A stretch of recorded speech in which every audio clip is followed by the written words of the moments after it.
But ladies and gentlemen, you're listening to Government Secrets with Lee Camp and Graham Elwood. Lee Camp has a countdown to Keith Olbermann bug. He's still hanging on to it after all those years. I would like, if I ever met Keith Olbermann, I think I would just like talk sports with him because I remember him from Sports Center, and I'd be like, "Oh man, like, what do you think about all these trades in baseball that just happened?" By the way, my Cubs have been completely gutted, and I'm really angry. And you're a little dead inside. I am a little dead inside. Like, they traded everybody, Rizzo, Baez, and Chris Bryant. Like, what are you doing? That's what happens if Theo Epstein leaves. Anyway. Wait, so there's an Epstein you like? Yes, Theo Epstein that came and brought a championship to the Cubs. I love that man. Him and Joe Madden. I will forever bow at their feet. Yeah, but he left last year, and now there's a new front office guy, and it just feels like the Cub teams that I grew up watching in the 80s and 90s and early 2000s that just always were bad, wouldn't spend money on any good players. Anyway, that's not why people tune into Government Secrets. They bitch about the fucking Cubs. There's no way. I was wondering how long we'd go off on that track, whether we pulled the string and we were in for the ride. You know, you can't, once you pull the string, you're going to get the full conversation. And like, you're not even really a sports guy, so there's like no one that wants to hear this right now. So it's really me just talking into a camera for no good reason, which is the crux of my show. I do have some fascination with the Olympics because, you know, the idea that these people change their entire lives for like these 12 seconds is just, it's uniquely fascinating. And the idea that we all care, and I seem to care too. I'll watch these things and find myself being like, "Come on, you can do it, you can do it." But the idea that we all care just for this week, and then these athletes all go back and train endlessly and swim in the world championships or whatever, or play the handball games around the world, and no one cares. No one cares. I know. I'm always fascinated by the Olympics of just the precision of it. Like, somebody moved their backstroke, they moved their hand like a half an inch, and that cost them a tenth of a second, and that's why they got the bronze. Or like, that kind of stuff is fascinating to me, how much they train. Yeah. Like, for example, the announcer yesterday, he's talking about reaction times to the gun or the start sound on the blocks. And he goes, and in 1 second, he's like, well, his reaction time is 0.50. That's pretty good. That is quite an impressive reaction. So half a second. And then the other guy goes, now, his reaction time is 0.81. I'm pretty sure my grandpa could do that. So we're talking about a difference of like a less than a third of a second or whatever. Your grandpa. Like, the other thing too, it's hard. And I really noticed this watching the Rio Olympics in 2016. And I was so getting just done with America. I mean, just watching Bernie getting screwed. And then literally I'm like, really, I got to choose between Trump and Hillary that whole summer. And you watch the American feed of the Olympics is all just like, America crushes, and, you know, just like the women's soccer team beat a bunch of poor peasants from Istanbul 9-0. Like, oh yeah. Like, it's like, they literally have technology in their cleats that, like, you know, could fund the nation's water supply or whatever.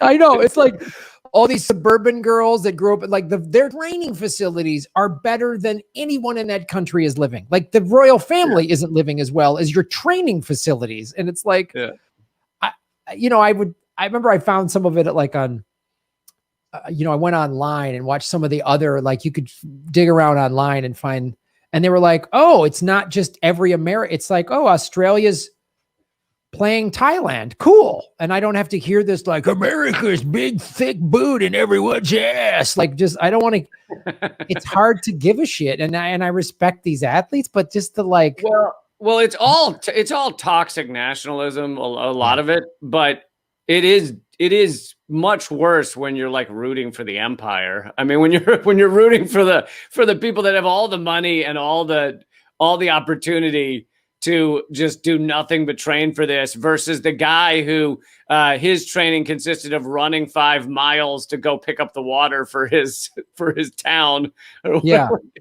And oh, does Yemen have any athletes in the games? Oh no, we've blown the shit out of their country, so they can't compete in anything. Like, how come Afghanistan does? I mean, like all these countries that literally the 20 years we've spent in Afghanistan. What if we went in there with money to rebuild infrastructure and like said we're going to fund sports to help bring this nation of tribes together to get behind like athletes? That's actually, they could have done that. They could have got a soccer team, put money behind a soccer team, and that would have helped unify the country.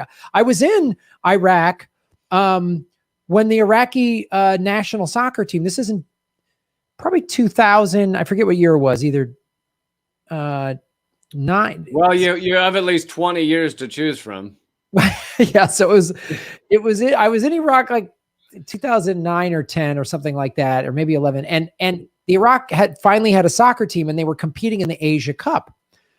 And they had like advanced a couple rounds and the whole country was on board with it. Like the game was on and everywhere you went. And I was like, see, you could actually use sports as a good thing rather than just selling Coca-Cola and Nike and jamming nationalism. You can use what sports should be and what the Olympics should be, which is like this camaraderie and we're all coming together and it's just a game. We're celebrating each other. And I'm like, you could have done that in Iraq and Afghanistan. They could have done that. The United States could have helped fund that, which would have like given people jobs rather than the choice of like, well, be an interpreter for the American empire or work for the Taliban or whatever. Like those are the only choices, or work in the poppy fields in Afghanistan. And it's again, such a blown opportunity by this bloated, stupid rat fuck of a hellhole empire. But welcome to the show, everybody. It's a neighborly day in here.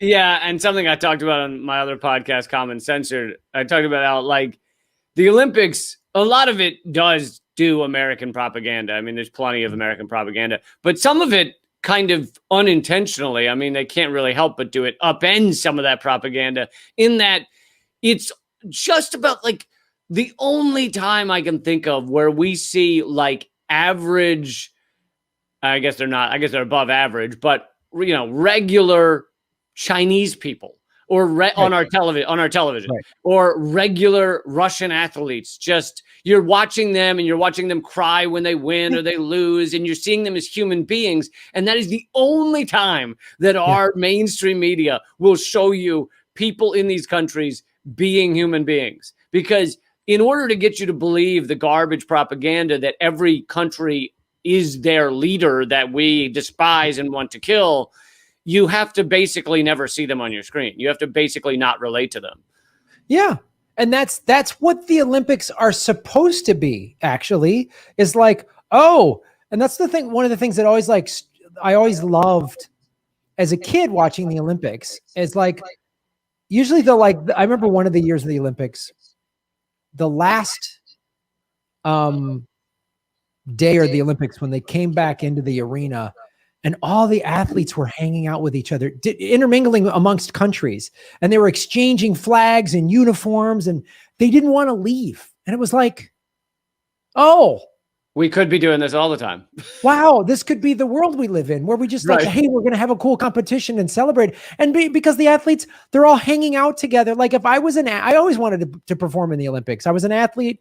I never was good enough to do any of these things. And I was like, how cool it would have been to like, oh, now I'm lifelong friends with a guy from the Czech bobsled team or what, you know what I mean? Like yeah, because we both devoted ourselves to this craft or whatever, you know? So. Yeah. And we know what it's like to train. And there's this common ground of, oh, dude, we had to train. And, oh, man, at the time trials, this. And, oh, my family. That's the thing that you said, the camera show, like, oh, there's the family. There's the Russian guy's family.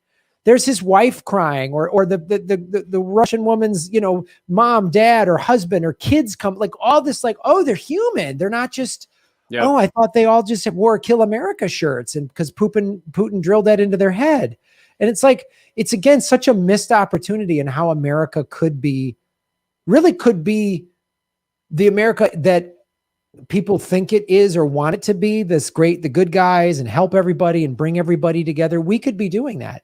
Yeah, we could be and it's not just a missed opportunity. It's by design. You know, they don't want that stuff. And many times going into these Olympics or like going into the World Cup, they'll create some sort of propaganda storm so that going into these games, you don't get a chance to really relate to these people because you're so caught up in the, well, fuck Russia. They want to make sure there's a strong fuck Russia or fuck China going into these games. Yeah, so that we get to root for them and chant USA.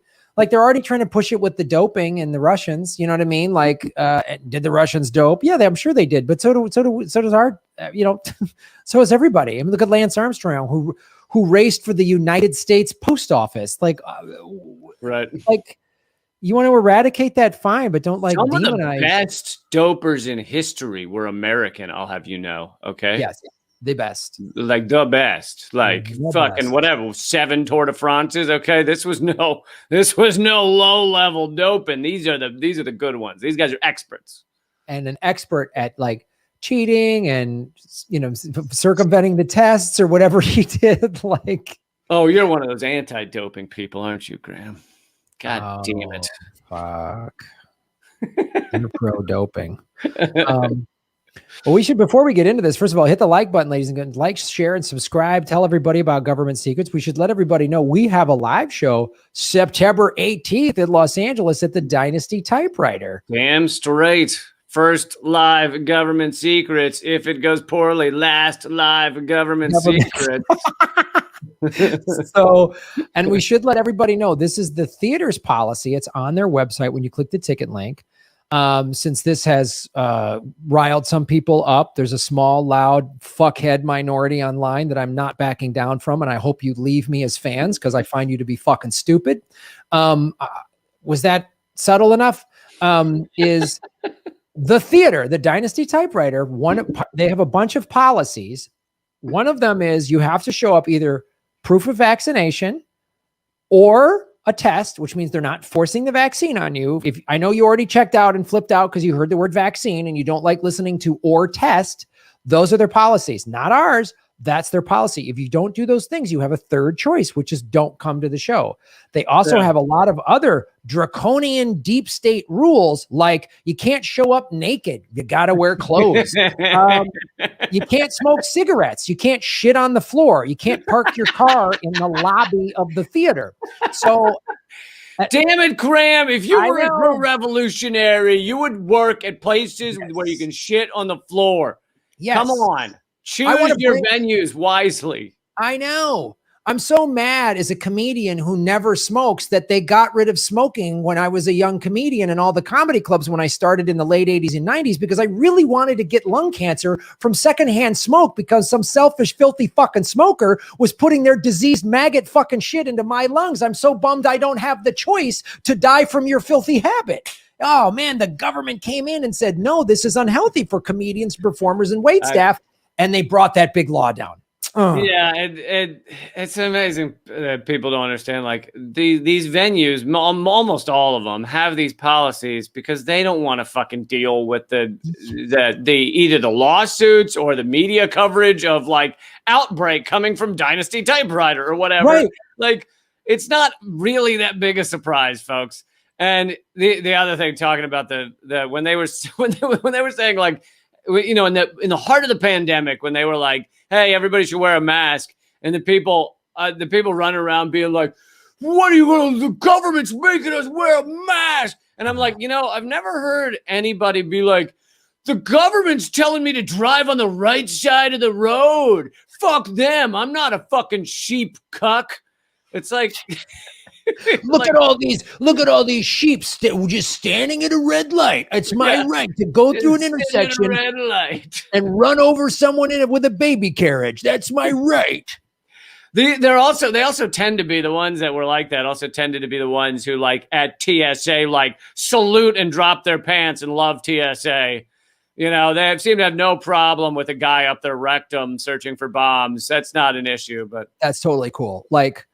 And it's like, so when you come to the venue, there's going to be all these government mandates. Like there's going to be a bunch of stop signs you're going to have to stop at on the way to the venue. There's going to be the government mandated seatbelt, which is a law. If you can get a ticket. And oh my God, some people have died wearing seatbelts. Ugh, and you can't just. Well, I assume that means they died because of the seatbelt. Yes. So the seatbelts murdered a small percentage of people. So we should outlaw seatbelts. Absolutely correct. Good reaction. Fantastic. By the way, it's 18. I think it's 18 and older at that club. So now they're Dynasty Typewriters trying to tell you how to parent your children. So it's really just a fucking avalanche of totalitarianism at our live shows. So,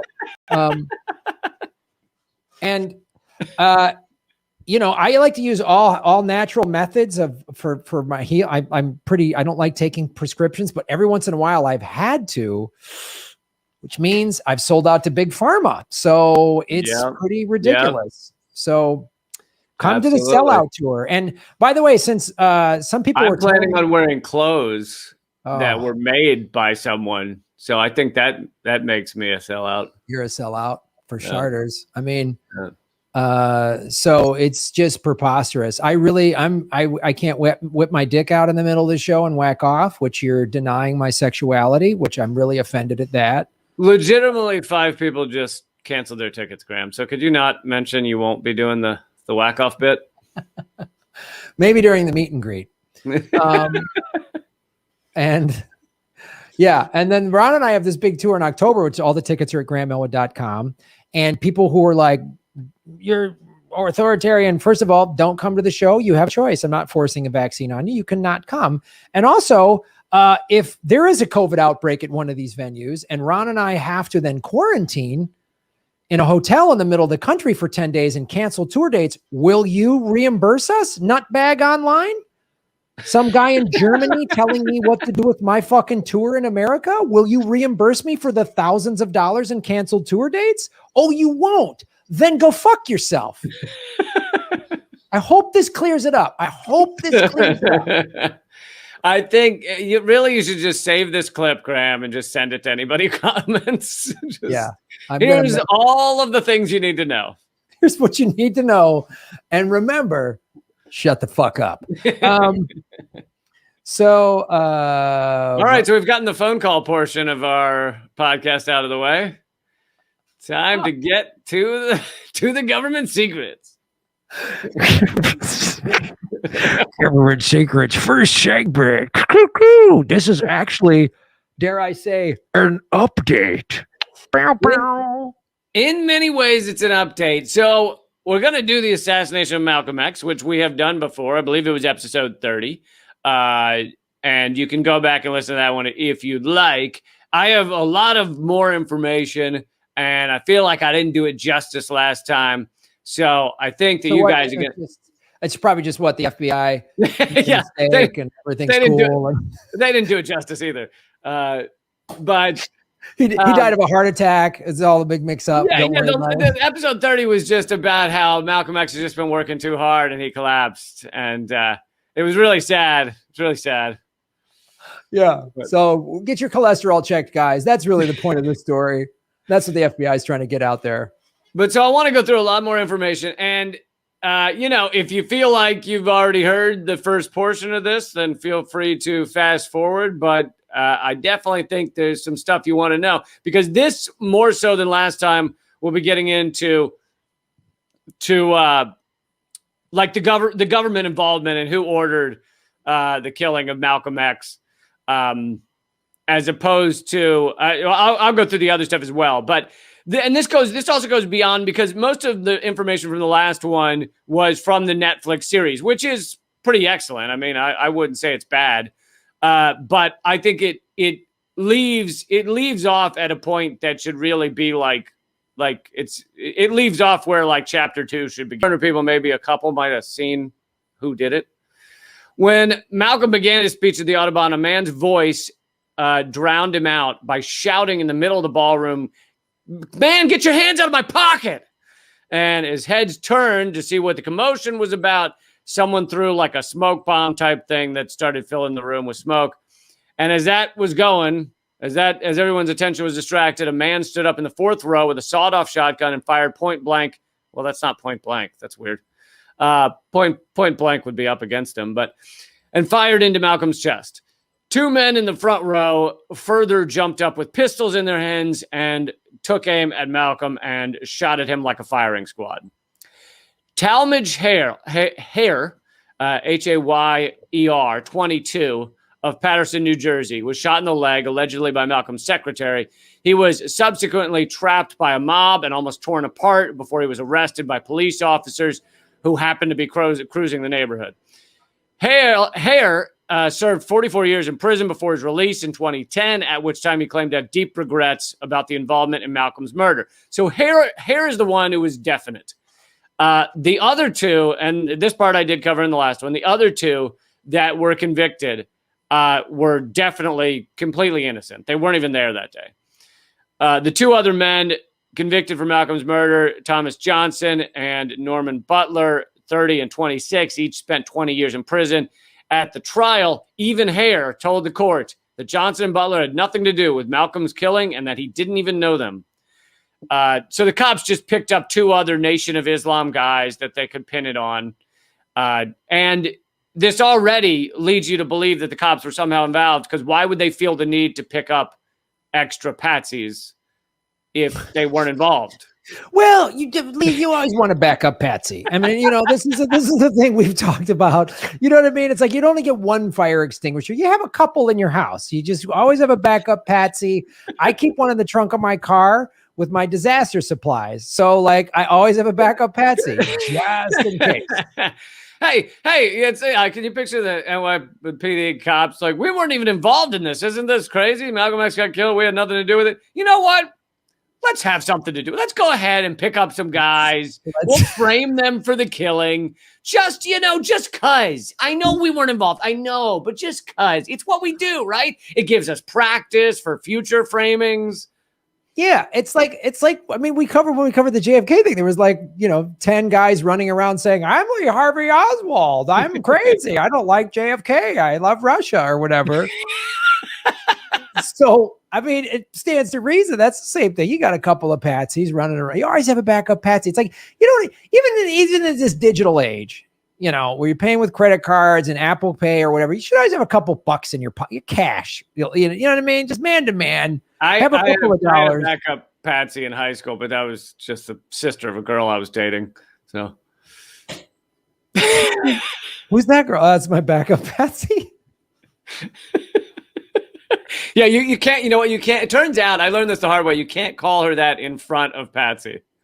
Oh, when you're dating a girl named Patsy, you're like, "That's my backup Patsy." Yeah. Don't say it in front of her. She doesn't like it. Okay, cool. I didn't realize that. I think that's universal among Patsies. So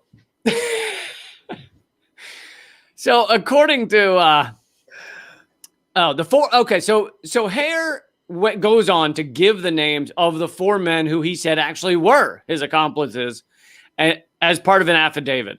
And the famed attorney Kunstler received those names. The four men Hare identified were part of the Nation of Islam's Newark, New Jersey, Temple 25. This is a lot of what the Netflix series gets into. According to Hare, a man he knew as Wilbur or Kinley, later identified as Wilbur McKinley, shouted and threw the smoke bomb. A man named Willie, later identified as William Bradley, a.k.a. Al Mustafa Shabazz, 28 at the time, a stick-up man, had a shotgun and was the first to fire on Malcolm X after the diversion.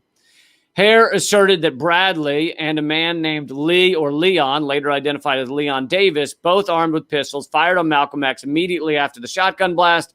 Hare also said that a man named Ben, later identified as Benjamin Thomas, was involved in the conspiracy. The Netflix series focused heavily on Shabazz, who he died in when they were making the documentary. He died in 2017. But he had become a beloved member of Newark, New Jersey, so much so that Cory Booker featured him in an ad for president, or a campaign. I don't know if it was for president, but a campaign ad in New Jersey shows Shabazz as this community leader. He owned a gym. And so this guy became beloved, even though he was without a doubt one of the main people that killed Malcolm X. And the police never picked this guy up ever. So, yeah, the police never did shit to investigate this killing. And we're going to get into some of that in a second. Days before his assassination, Malcolm's home in Queens had been firebombed, yet there was no police detail supplied to the Autobahn when he was murdered. An exception was Patrolman Gilbert Henry, who was told to conceal himself some distance from the main auditorium where Malcolm spoke. So they had basically no one there, and because they didn't want anyone possibly in a position to stop what was going to happen. Henry testified that he had been told to stay where he could not be seen and communicate by walkie-talkie with police detail concealed across the street.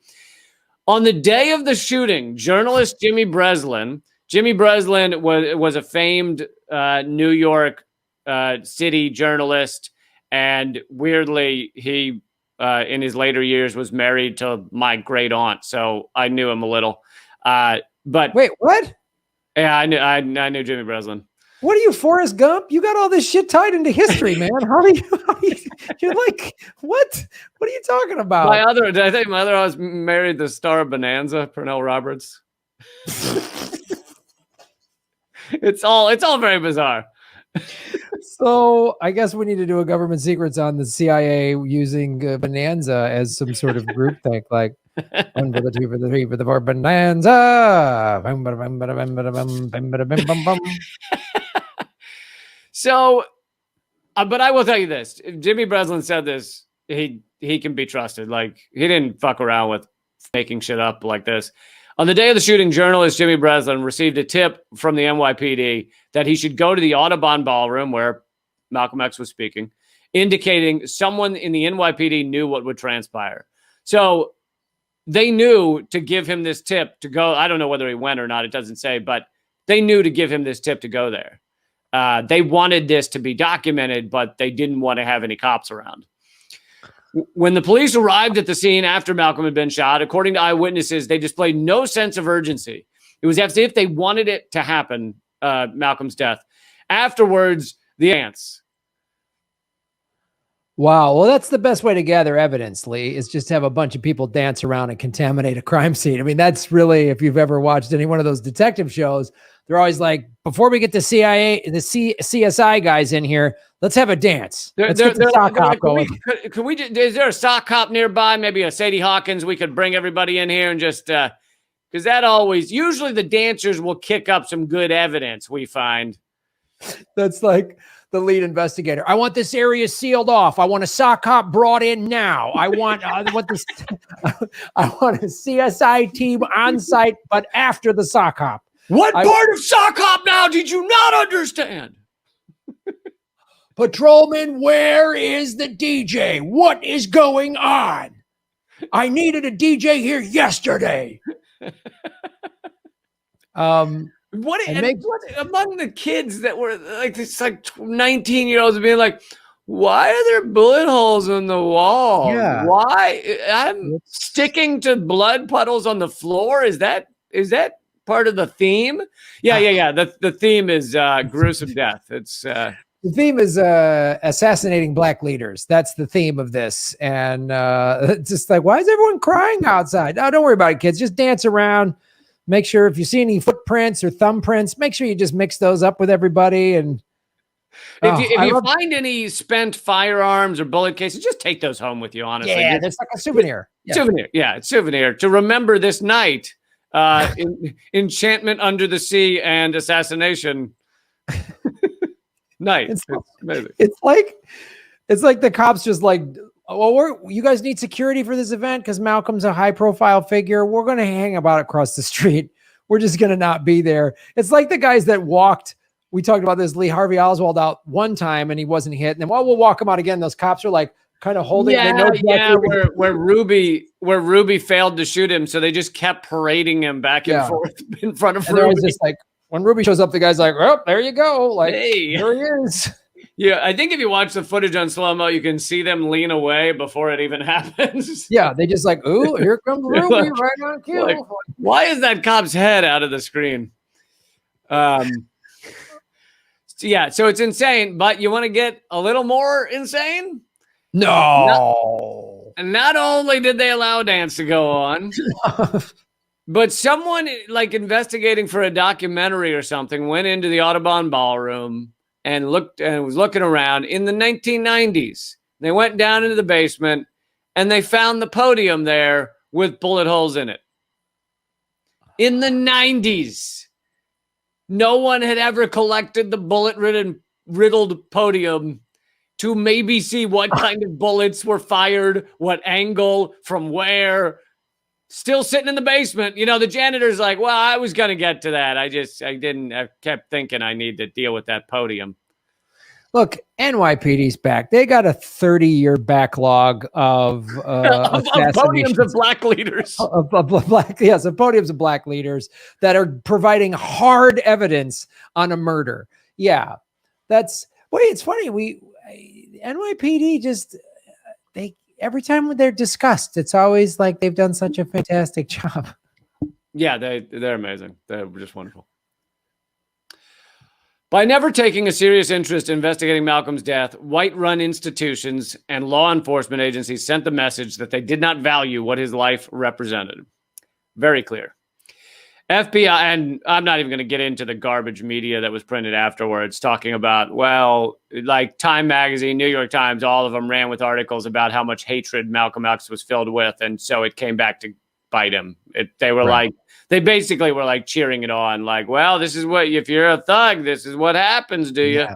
Live by the sword, die by the sword. Wait a minute now. Yeah, his hatred against a completely racist fucking system that has destroyed countless lives. That's wrong. He should have been joyful and happy, really. Yeah, should have just been grateful for what they gave him. The FBI at the time, under its infamous COINTELPRO, which stands for Counterintelligence Program, which we've talked about many times, was promoting a war within the Nation of Islam in an attempt to destroy the organization, fearing that Malcolm was a black messiah who would lead a social revolution. And so this, I'm not going to get into the details of that feud in the Nation of Islam. Clearly, some of it was legitimate. Malcolm X being upset with Elijah Muhammad, and he was living a very rich life. He's driving around in limos. He's got many girlfriends, and to Malcolm X, it just very much seemed like he was a fraud. Eventually, at first, he very much revered him, but I want to add this. This is one of the things that I've always found so impressive about Malcolm X. I read the biography, the book of him in the 90s. And it was the thing that I gave him such credit for. He was so devout in his religion that this guy that he revered, when he found out this guy that he revered that was the head of the Nation of Islam was not living by the Muslim law. He was, like I said, sleeping with girlfriends and his secretaries and living off high off the hog. He was like, this ain't right. And he was so firm in his principles that he left this thing that changed his life. I mean, finding Islam is like the most profound moment in Malcolm X's life. It seems like it's, and that for him to have that is like, shows the integrity of the man. And I also believe that both of these things can exist at the same time, where yes, the Elijah Muhammad did these things. Yes, it was legitimate that Malcolm X was like, hey man, you're not living by our laws. And I'm offended and I'm out of here. And I'm sure the FBI also had people in there mixing it up, making it worse. Yeah, so I think they would have had a maybe disgruntled but peaceful shift into Malcolm X not being with the Nation of Islam anymore if it weren't for the fact that meanwhile you had COINTELPRO feeding info to the Nation of Islam about how Malcolm X wanted to destroy them and all this stuff, and you had people feeding info to Malcolm X about Elijah Muhammad trying to kill him, and I think that just ramped everything up to a level where it did get dangerous. I mean, obviously, with at least Hare and possibly some of the others involved, these were Nation of Islam members that actually fired the gun. So in order to talk them into being willing to do that, you had to kind of ramp up that rift between him and the Nation of Islam in order to make him so hated that killing him seemed to make sense. Yeah. But that being said, there's a lot. It's like, even if that were the only involvement of the FBI and police enforcement, that would still be too much. Like they still are responsible for Malcolm X's death, even if that were it. But instead, there's a lot more to their involvement. Yeah. On the day Malcolm was killed, the FBI had 9 informants in the Audubon ballroom that we know of.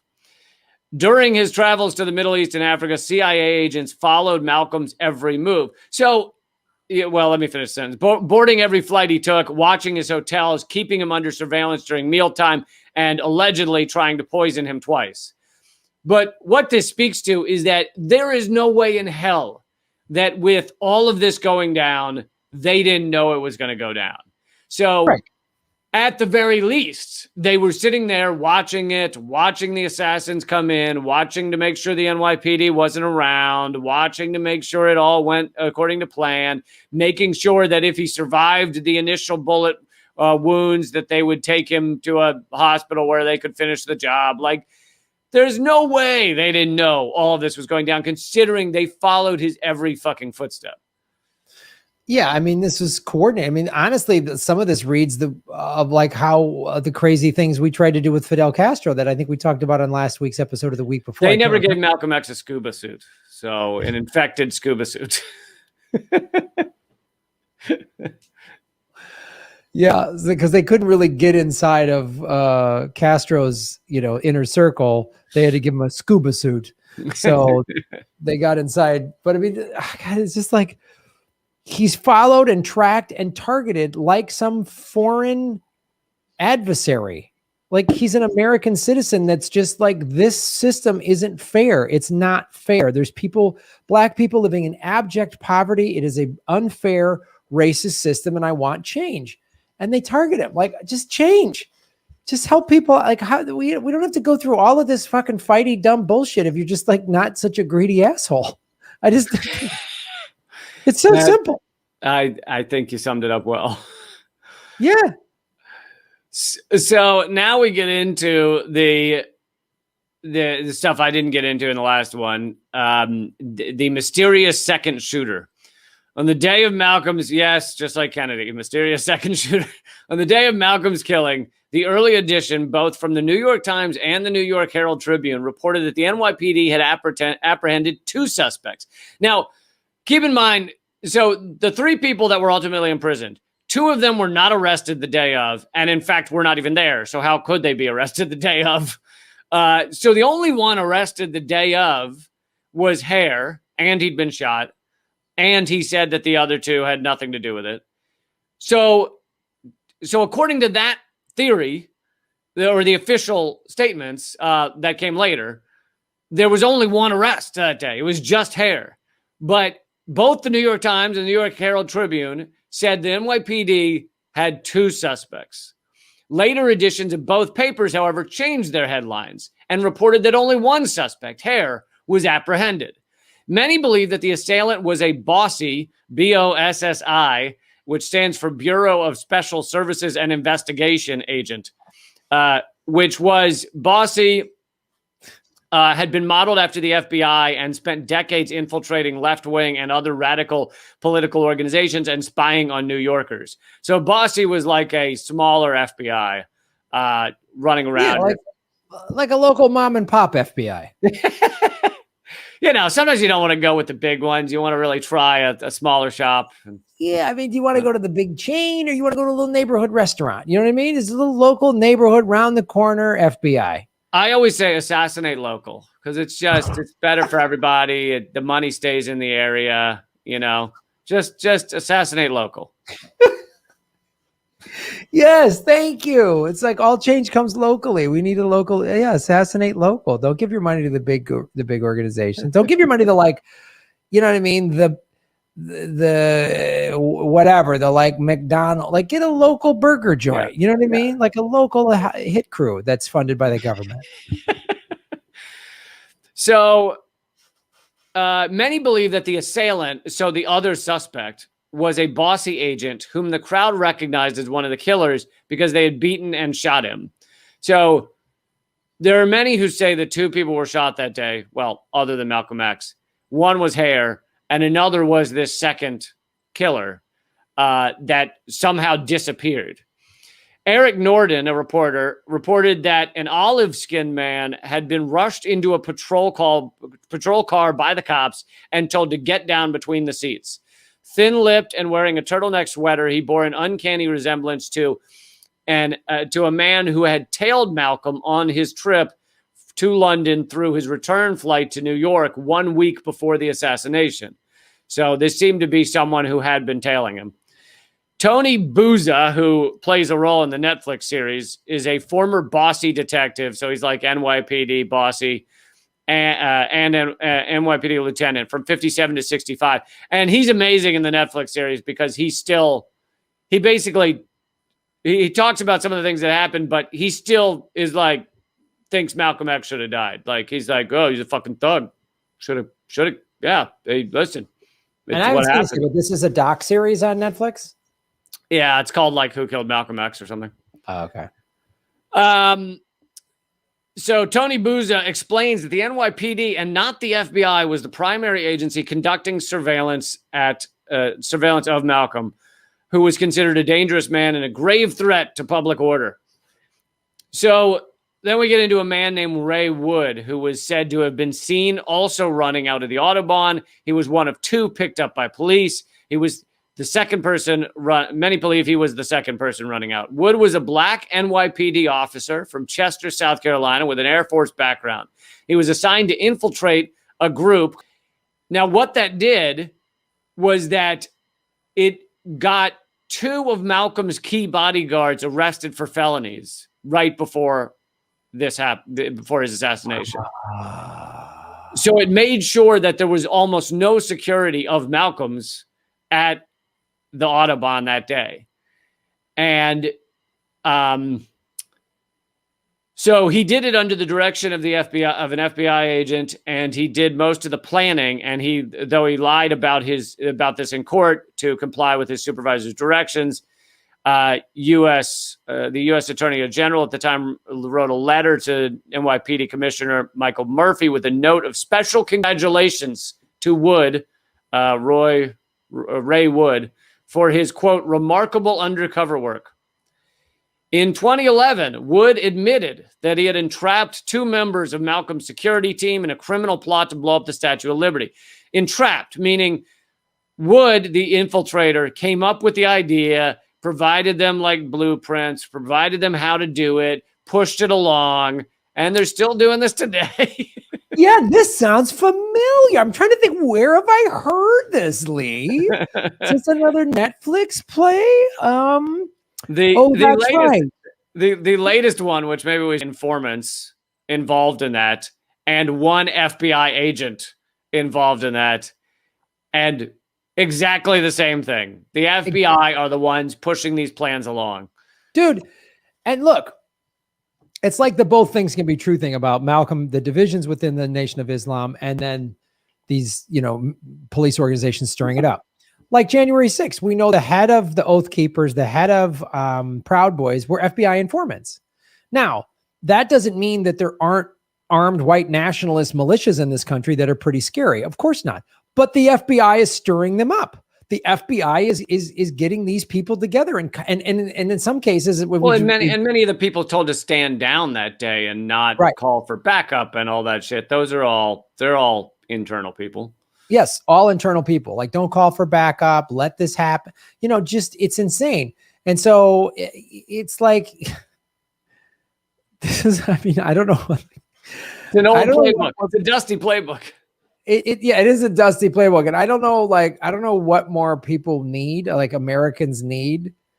Like, this show is the most important show for anybody to watch or listen to, because if this doesn't wake you up to what's been going, and as we always point out, what they did 50, 60, 100 years ago, they're still doing today. I mean, they're still doing either a version of it or just the exact same goddamn thing, as you just pointed out. Yep. It's really, this show's more important than the Mickey Mouse bullshit I do, the vigilante. I mean, that fucking I wouldn't call it Mickey Mouse. Come on, buddy. Let's up that self-confidence. Oh God, that little fucking monkey dancing for peanuts or whatever show that I do.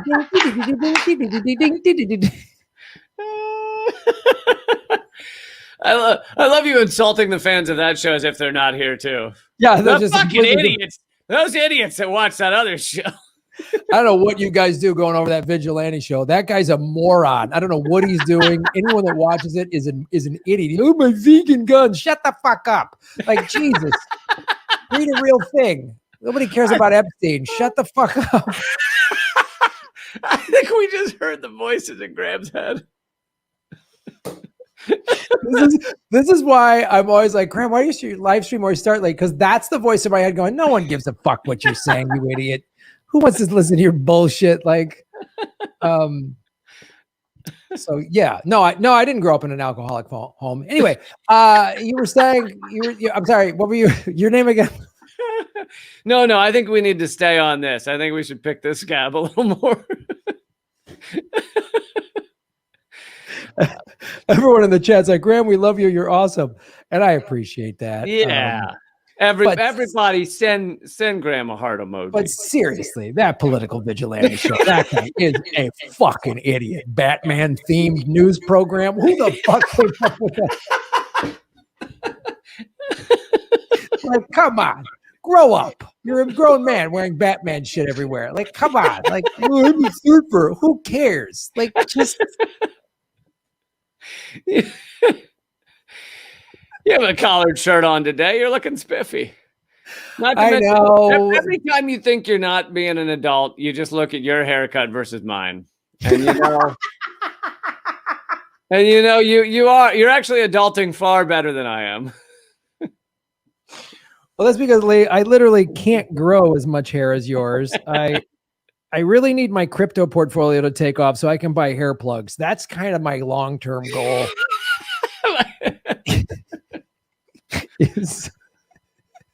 That's my goal. Where were we? The FBI? You said something about the FBI or something like that. What were you talking about? Plot to blow up the Statue of Liberty. So Ray Wood, who died in 2020, stated that his assignment was to, quote, draw the two men into a felonious federal crime. Wouldn't it be felonious? Like, anyway, a felony. You're asking the wrong guy. I called this episode 50 for like 3 weeks in a row. I'm not the guy to talk to about spelling. Anyway, to draw them into a felony crime so that they could be arrested by the FBI and kept away from managing Malcolm X's Audubon Ballroom door security on February 21st.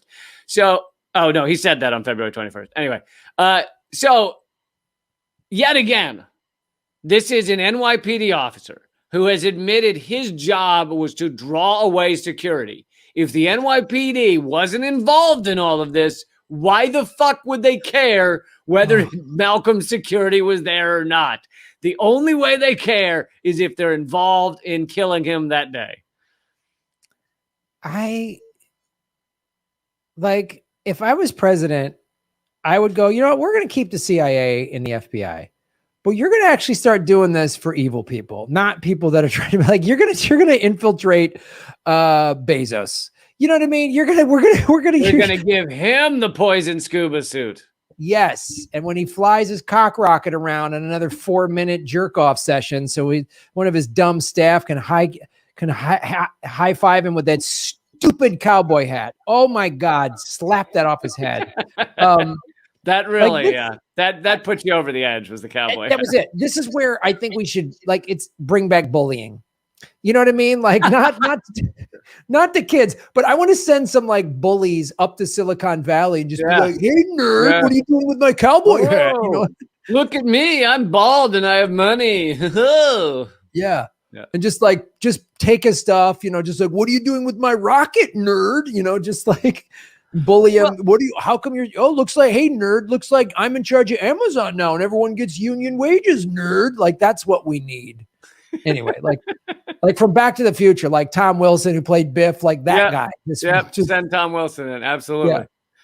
I mean, that kind of gets to my point a while back that, okay, if you're going to have people with that much money, which they shouldn't have, but let's at least all agree that we should shame them, that we should be disgusted by them, that we should talk about them like sociopaths, that we should throw eggs at their limos. Like, okay, you know, if you're going to say they exist, let's at least not pretend they're fucking heroes, because they're not. Yeah. They're not. Well, this is the problem is they spend, you know, this, I mean, they spend tens of millions of dollars on these marketing campaigns. And that's why you got all the big networks just standing in line, jerking Jeff Bezos off going, he's so great. And he's doing this for science. And he's, you know, it's like, science. Yeah. I know we've gotten regular humans up there, but could we get a billionaire into space? That's the question. We've put 2 in the last couple of weeks. Do sociopaths behave the same in zero gravity as other people? Yeah. How does Branson's white-capped teeth operate in zero gravity? That weird shark tooth looking coked out freak. What does Botox do in those kind of G-forces? Does the Botox get sucked into the brain, or how does that work? I don't know. These are very valid tests that we need done. I'm sorry. So the FBI. So after the shooting, Wood was attacked by the mob who suspected him in the killing. So it sounds like Ray Wood did not fire any of the shots, but he was an infiltrator, and enough of the crowd knew he was that they turned on him after the shots were fired.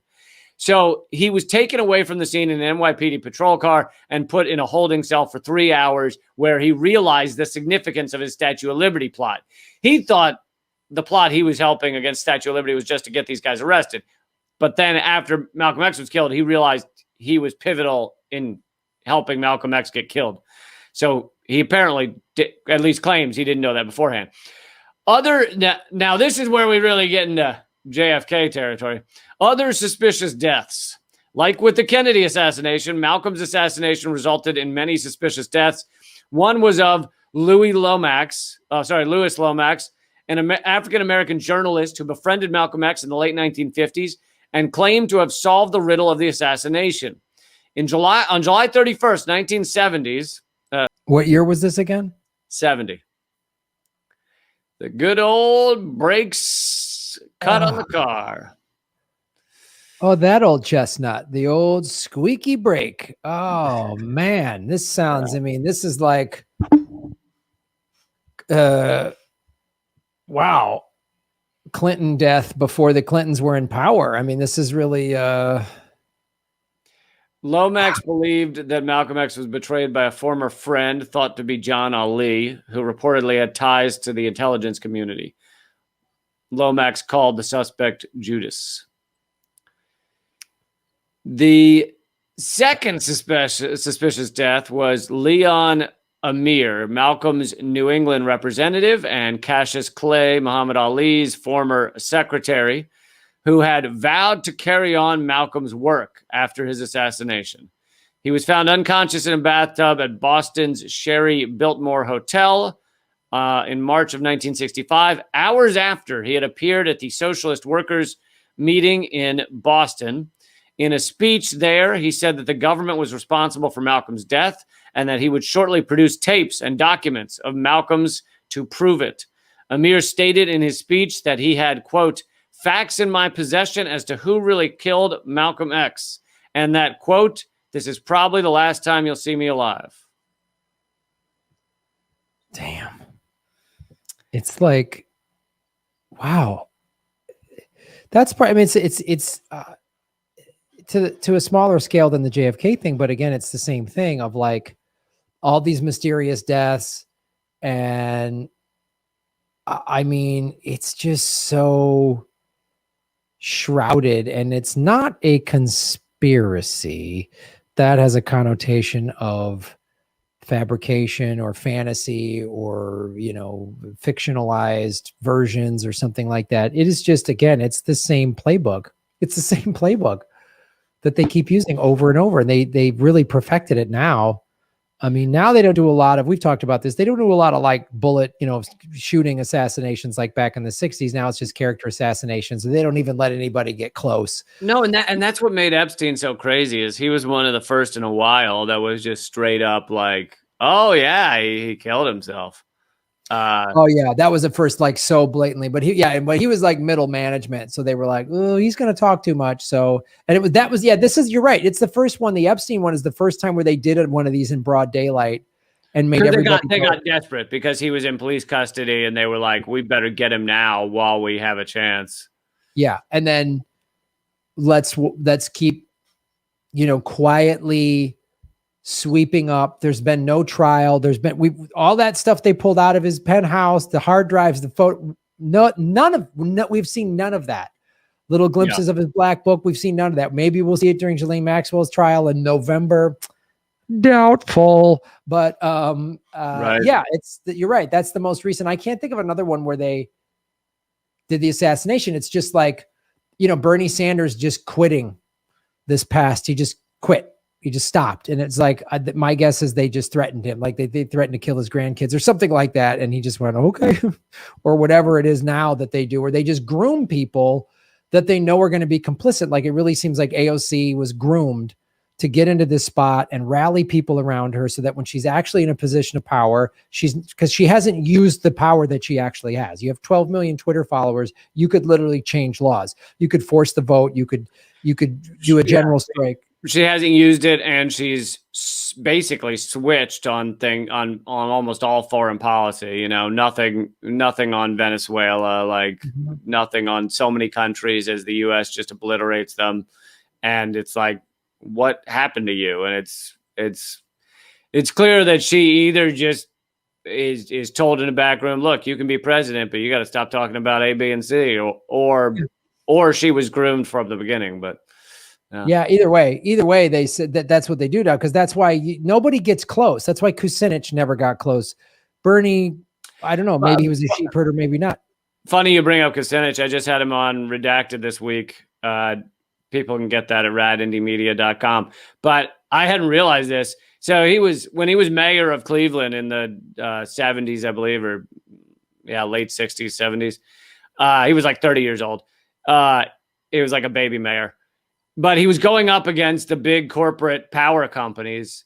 And this was a time in Cleveland's history where people were getting mob bosses and things were getting assassinated all the time. They called it Bomb City at the time. And he had a bullet hit inches from his head one time. And he had other assassination plots that the police, who were, it seems, fairly legitimately protecting him, got wind of and were able to stop. But yeah, he had multiple assassination attempts on him. Yep. And that's why they were like, yeah. And they probably reminded him of that when he was running for president. They're like, you can say whatever you want during the debates, but if you get close, that next bullet ain't going to go over your head. It's going through it. So good luck, Right. See you on the campaign trail, Dennis, just. So that's pretty much it. The final thing is Malcolm's supporters appear to have had it right that he was murdered on the orders of the U.S. government. Precisely who gave those orders, however, remains unknown. In February 2021, so just this year, New York County District Attorney Cyrus Vance reopened the case in order to determine if the wrong men were convicted. So now here's the thing. I think some people may have too much excitement for that, we're finally going to get to the bottom of this. I think what the New York attorneys district attorney may ultimately come up with is that two of those men were innocent. They weren't even there that day. But I don't think he's going to get into all the extra stuff that happened. I think it's going to stop with, these two men were innocent. Yeah. And it'll be something that Democrats who control New York City will say, this miscarriage of justice is we finally righted these wrongs. These guys were wrongfully convicted. Yay, Democrats, diversity, rainbow flag, we did it. And someone like us will be in the back, boy, actually, who did it? And didn't the cops help kill him? Thank you guys so much for coming. We really appreciate it. I can't hear. The air conditioning is pretty loud in here. I couldn't hear any questions. Thank you for coming. It's good day. Okay, see you later. Yeah, or if it's like one of those Skyped in interviews, the reporter will just go, or the FBI, whatever, Blasio or whatever fucking shithead will be saying, we did it. Justice has been served, and they'll ask a question. He'll just go, something's wrong with my mic. Or he'll just freeze up. So anyway, well, we'd like to. He has to hold the pose while he's dying to blink, and he's just trying to hold the pose. just long enough for them to go, oh, I think we're having technical difficulties. All right, guys, well, we'll get back to that interview. He's been rehearsing the freeze for every press conference. and then like do like, so that's why we, and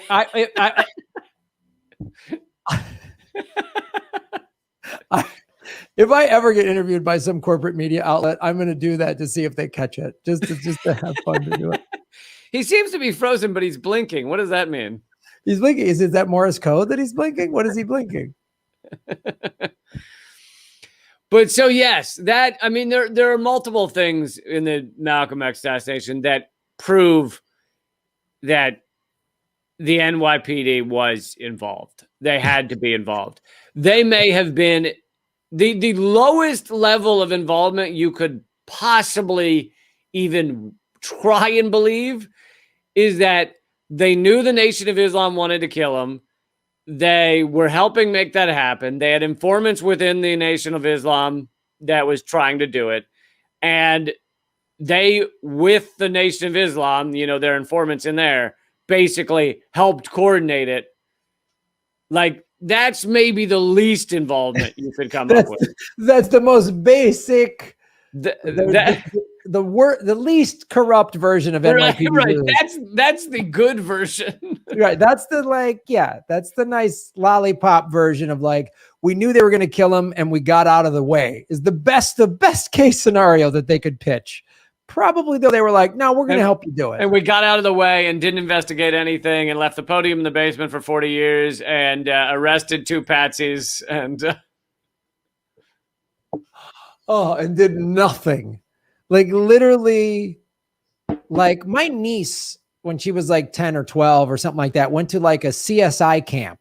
Like the kids in that CSI camp could have done more at that with that podium after 40 years than what NYPD did right after the crime. Like, oh my God. I bet you at CSI camp, they teach them all the forensics is real, even though it's all bullshit. like 80%. I want to do more episodes on that. Like 80% of forensics is garbage. But, really? Like tooth bite analysis, I think I've covered on the show before, is completely fake. Like lie detectors are utter horse shit. Fingerprints, yes, are reliable, but they kind of have to be like perfectly done. Like you have to get like a perfect blood-soaked fingerprint. And even with that, no one has ever actually proved that no one has the same fingerprints. There actually is not. It seems likely, but there's not actual evidence that there's not identical fingerprints on someone else. It's just something we're told. Man, I wanted to go to CSI camp. Oh man, I just crushed your dreams. Oh, I was going to do that for my birthday next week. Now I got to cancel it. Way to go, buddy. Crushed my birthday plans. I mean, you could go and just pretend that it's it's great. It's just, I never mind, Grant. I don't like seeing your heart broken. It's just like in CSI, the TV show. They just take everything and they feed it into a computer, and you see a bunch of blue dots skitter around, and then it goes boop boop boop boop boop boop boop, and then it says the killer is George. Got him. And that's you go, what I want. George. I just want beep boop boop boop boop boop. Got him. That's all I want in this life. Is just a couple of C-3POs and then a guilty guy. All right. Well, we got time. We got time for my little gub seek. Are you pressed for time here? I'm a little pressed for time. Either we can cram it in, or if you want more time, let's just we could put it to next week. But up to you. Well, let's put it. This one kind of went long bonus, and we went into a lot of stuff. We'll do it next week because I don't want to rush you. I'm serious. I don't want you to have to fly through yours. Yeah, I mean, look, this episode we talked about the Cubs trades. I mean, we covered a lot of serious stuff. I think look, government secrets number 1 was the Olympics. Government secrets number 2 was Graham's very mad at some of the people tweeting at him. Government secrets number 3 is Malcolm X assassination. Government secrets number 4 is something about a Batman themed show. I couldn't quite catch it all, but Graham ridiculing his own show. That was the other government secret. Graham secretly hates himself in his show. We learned that from the FBI. No, I don't hate myself. I don't hate my show. I love it. Everything's great, Lee. Everything. Guys, send those heart emojis Graham's way. Send them. He needs them right now. But all right, yeah, that's Government secrets. Wrap up. Beer, beer.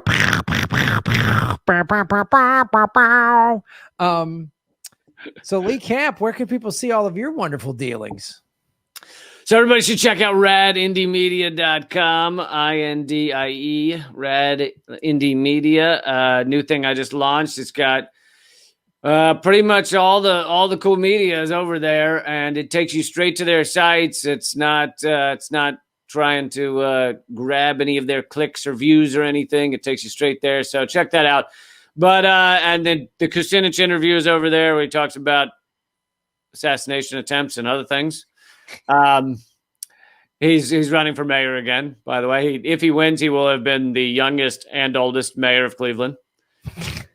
And then, New Redacted Tonight comes out tonight. That'll be at leecamp.com, or later it'll be on Rad Indie Media, and my Twitter's at Lee Camp. Yeah. And check out, if you're new to Government Secrets, check out the previous episodes. They're pretty much all evergreen. It's like a history course on what you're not taught in history. So go check it out. We'll talk about some current event stuff that just happened, but we always relate it back to the history of this country's evil secrets. So this is a history podcast, and it's really, it's like every week I learn something new, and I'm sure you do too. Of like, wow, I didn't know that too, and which is good for me to learn. Because if you don't learn, you end up appearing multiple times on Countdown with Keith Olbermann. So you got to learn. You got to learn, because you don't want more than one of those mugs. Yeah. You do not want to steal. Don't want to steal more than one of those mugs. You don't want people to come over and see like 4 or 5 MSNBC mugs or whatever. That would be bad news. No, that proves, next to the Rachel Maddow mugs and the Bill Maher mugs, then you're in trouble. That's bad.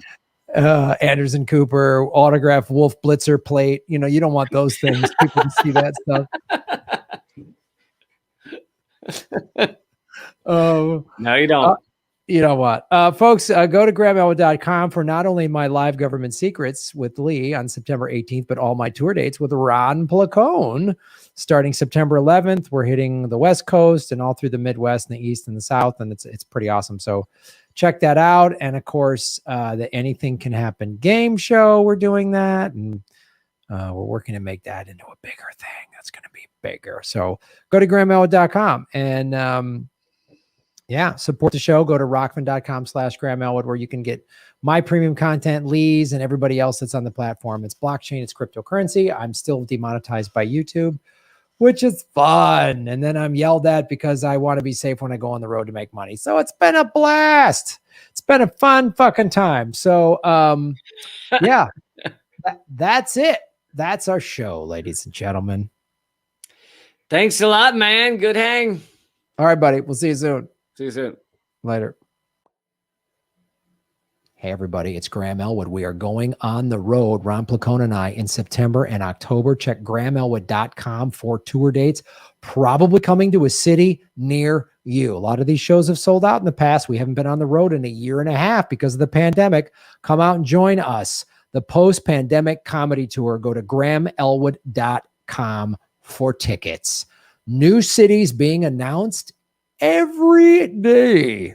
Join us and support what we do at patreon.com/GrahamElwood and rockfin.com/GrahamElwood. Blockchain cryptocurrency platform. Thank you. You're making Gotham great again.